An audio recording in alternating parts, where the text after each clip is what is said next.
कहा, हाथ जोड़ के विनती करता हूं मनोज सिन्हा जी को, हाथ जोड़ के, कि या तो आप यूपी वापस चले जाइए, अपना यूपी संभाल लीजिए। जो हाल आपने यहां किया हुआ है, यह हाल यूपी करके देख लीजिए।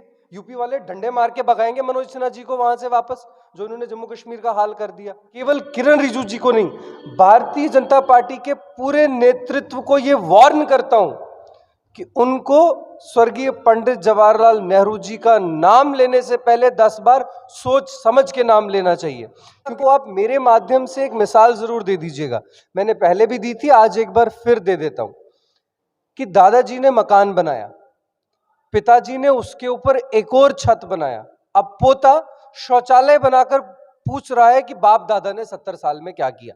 यह हाल है इनका। इनकी जाने बला से यह देश कैसे बना है।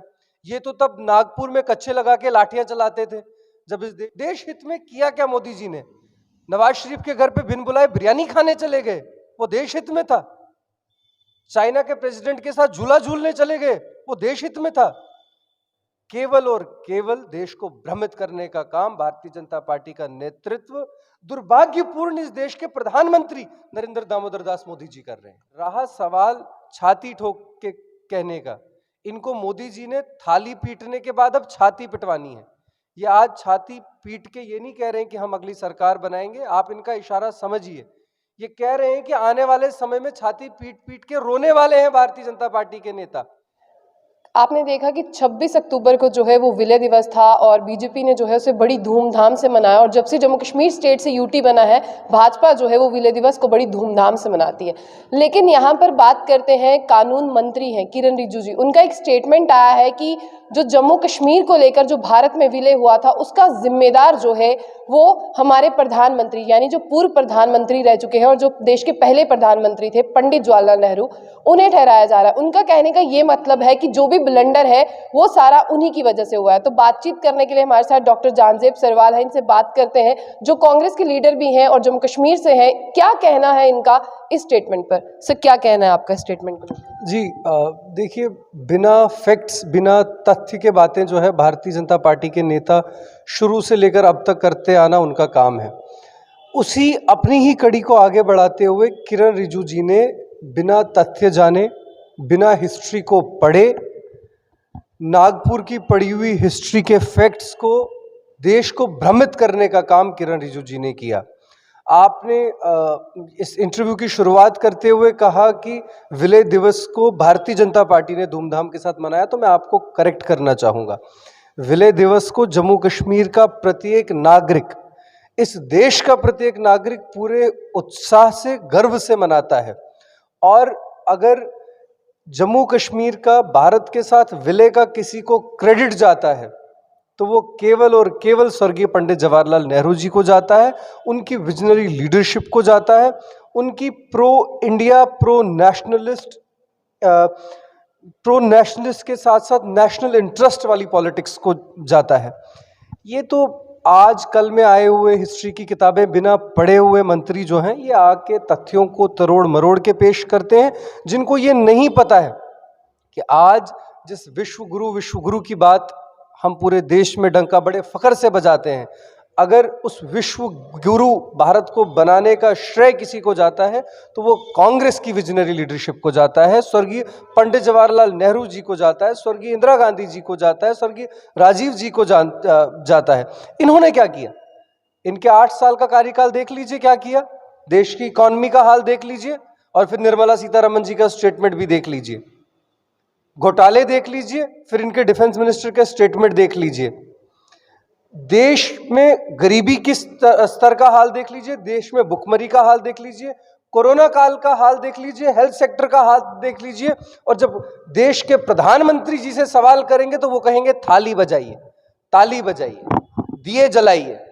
तो इस तरह के बेवकूफाना स्टेटमेंट से भारतीय जनता पार्टी के नेताओं को बाज आना चाहिए। और मैं आपके माध्यम से केवल किरण रिजिजू जी को नहीं, भारतीय जनता पार्टी के पूरे नेतृत्व को यह वार्न करता हूं कि उनको स्वर्गीय पंडित जवाहरलाल नेहरू जी का नाम लेने से पहले 10 बार सोच समझ के नाम लेना चाहिए।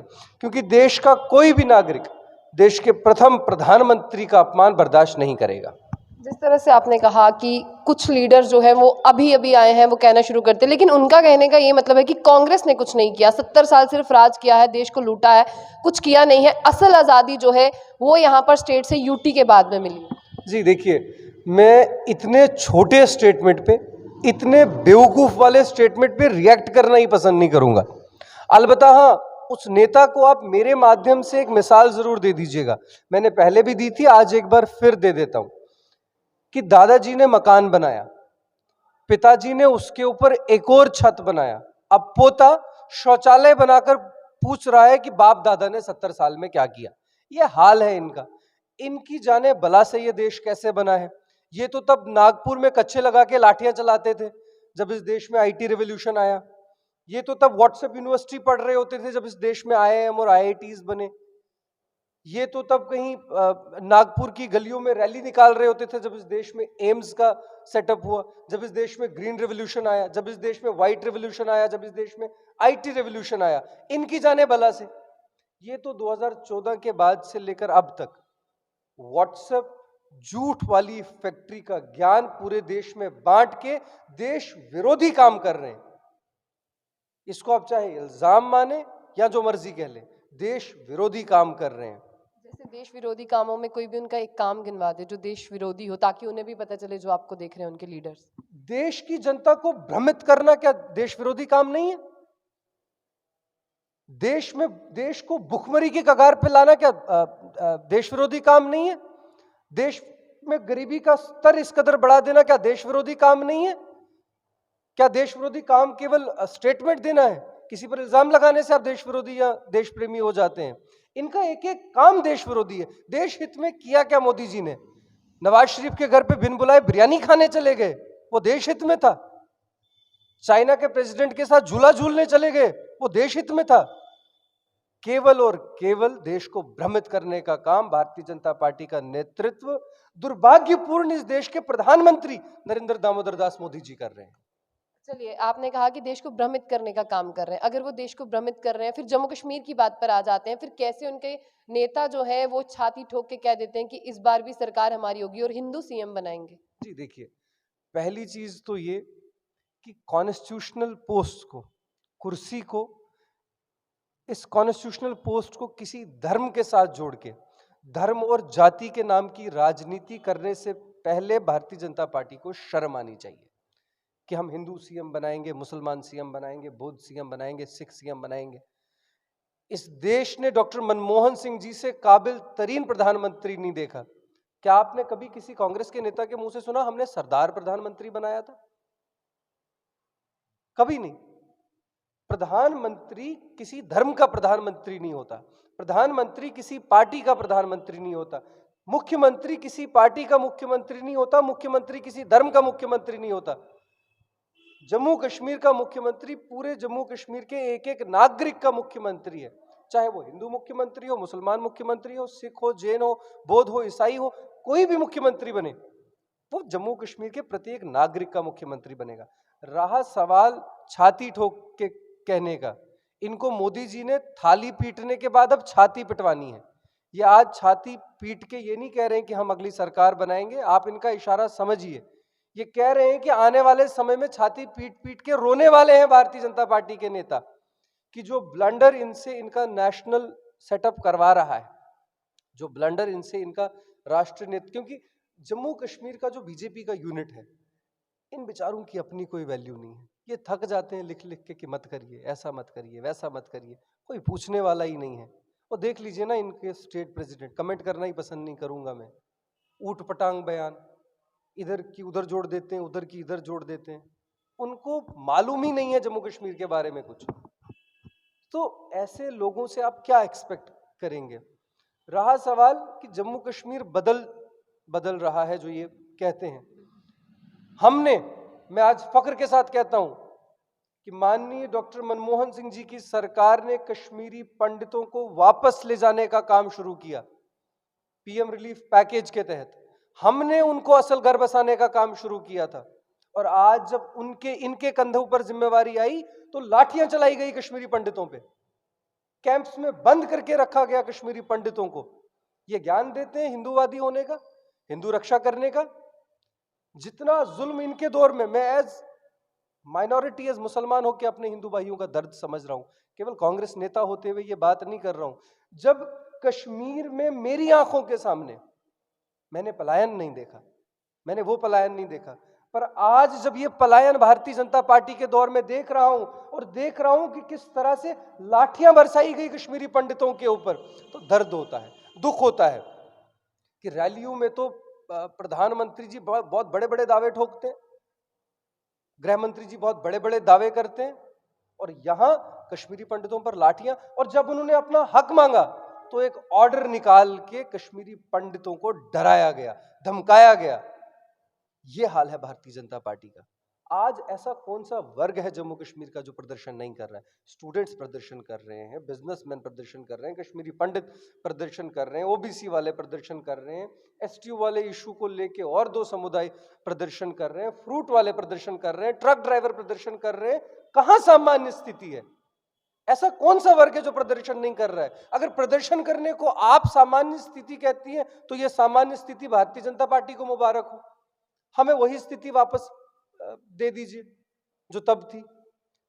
मैंने पहले भी कहा, हाथ जोड़ के विनती करता हूं मनोज सिन्हा जी को, हाथ जोड़ के, कि या तो आप यूपी वापस चले जाइए, अपना यूपी संभाल लीजिए। जो हाल आपने यहां किया हुआ है यह हाल यूपी करके देख लीजिए। यूपी वाले डंडे मार के भगाएंगे मनोज सिन्हा जी को वहां से वापस, जो इन्होंने जम्मू कश्मीर का हाल कर दिया। तो यहां पे सबसे पहले जो कांग्रेस पार्टी शुरुआत से डिमांड करती आ रही है कि अर्ली रिस्टोरेशन ऑफ डेमोक्रेसी, जो माननीय गृह मंत्री जी ने सदन के पटल पे कहा था कि हालात सामान्य हो जाएंगे तो मैं वहां चुनाव करवाऊंगा। 5 साल से ऐसी कोई जगह ही नहीं है जहां चुनावी रैली में यह ना कहा हो कि जम्मू कश्मीर के हालात सामान्य है। अगर सामान्य है तो चुनाव क्यों नहीं, और अगर असामान्य है तो जिम्मेदार भारतीय जनता पार्टी, जिम्मेदार माननीय अमित शाह जी, जिम्मेदार मनोज सिन्हा जी, इन सभी चीजों को लेकर आप इस माइक को लेकर इसकी जिम्मेदारी समझिए, अपनी जिम्मेदारी समझिए कि आपका डेमोक्रेसी में क्या रोल है। और ये जो तानाशाह दिल्ली से यहां बिठाया हुआ है, दिल्ली के ऑर्डर से बिठाया हुआ है, इसका दरवाजा खटखटा के इसके ऑफिस में जाके एक एक कश्मीरी पंडित के मृत्यु का हिसाब लीजिए इससे, ताकि कल को आप भी खुद के जमीर को जवाब दे पाएंगी, जम्मू कश्मीर के लोगों को जवाब दे पाएंगी, और इस माइक के साथ इंसाफ कर पाएंगी, अपने प्रोफेशन के साथ इंसाफ कर पाएंगी। ये प्रत्येक जर्नलिस्ट का, ये प्रत्येक आप मीडिया वालों का ये काम है कि जो हाल जम्मू कश्मीर का करके, आप सबसे पहले तो इस चीज को समझिए कि आप भी उसी जम्मू कश्मीर के वासी हैं जिसका मैं हूं। आप भी जम्मू कश्मीर का वो दर्द समझिए जो मैं फील कर रहा हूं, जो बाहर रेडी वाला फील कर रहा है। इस दर्द को समझिए, अपनी जिम्मेदारी को समझिए, और हम सब मिलके इस तानाशाह सरकार के खिलाफ, इस लुटेरी सरकार के खिलाफ, इस ढोंगी सरकार के खिलाफ आवाज उठा के एक खुशहाल जम्मू कश्मीर बनाएं। छोटा सा रिएक्शन चाहिए, जो अरविंद केजरीवाल जी ने एक लेटर लिखा है कि नोटों पर महात्मा गांधी की तस्वीर के साथ साथ किसी भगवान की तस्वीर भी होनी। देखिए, मैं पूरा सम्मान करता हूं हिंदू धर्म का, सिख धर्म का, बौद्ध धर्म का, जैन धर्म का, पर जिस आधार पे उन्होंने ये स्टेटमेंट दिया कि इससे इकोनॉमी सुधरेगी, उससे जो उन पर इल्जाम लगते थे, इल्जाम नहीं, जो फैक्ट है कि वो व्हाइट कॉलर्ड नागपुरी गैंग है। एक तो डायरेक्ट बीजेपी है, दूसरे केजरीवाल जी व्हाइट कॉलर्ड संघी गैंग, जो अब पूरा झोला पहना हुआ है, उन्होंने निक्कर से पैंट शिफ्ट कर दी, और ये मॉडर्न वो है, इन्होंने व्हाइट शर्ट भी लगा दी। ये ढोंगियों का एक स्टेप ऊपर है। केजरीवाल जी को ऐसी बातों से परहेज करना चाहिए। मैं पहले भी कह रहा हूं कि धर्म जाति की राजनीति से ऊपर उठ के लोगों के मुद्दों पर सामने आके लोगों के मुद्दों की बात करना जो है प्रत्येक नेता को अपना कर्तव्य समझना चाहिए। ये थे कांग्रेस के लीडर डॉक्टर जहांजेब, जिन्होंने खास तौर पर, जहां पर हम बात करते हैं केंद्रीय कानून मंत्री किरण रिजिजू जी की स्टेटमेंट को, किस तरह से आपने देखा कि आ गए यहाँ पर रखा, और जो इनसे सवाल पूछे गए थे उन सवालों के जवाब दिए। और हमेशा हम भी कहते हैं कि राजनीति जो है वो धर्म से परे होकर करनी चाहिए, राजनीति और धर्म का कोई मेल नहीं होना चाहिए। तो ऐसी और भी अपडेट्स के लिए देखते रहिए जम्मू बुलेटिन। आशिया खान के साथ, अल्लाह हाफिज़।